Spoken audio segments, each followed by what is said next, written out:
Renovasi Balai Kota kini fokus pada pengembalian ke gedung lama Balai Kota Makassar sebagai warisan budaya.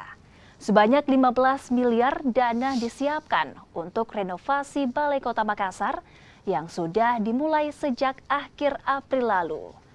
Selama proses renovasi berlangsung, aktivitas ASN yang sebelumnya di Balai Kota untuk sementara dipindahkan ke Mall GTC, Jalan Metro Tanjung Bunga, Makassar.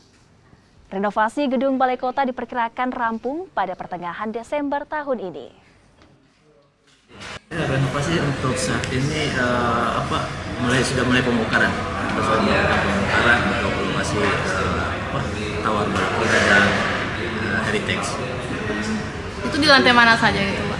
Ya, rencana ada kita mau kerjakan itu lantai 1-2 Heritage, terus lantai 2-4 Tower. Oh, Tower.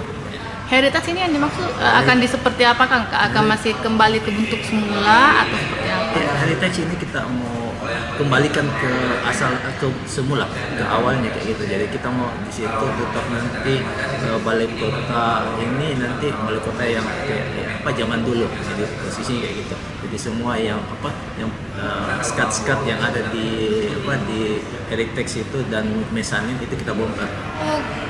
Anggaran nanti sejauh ini sampai berapa, Pak?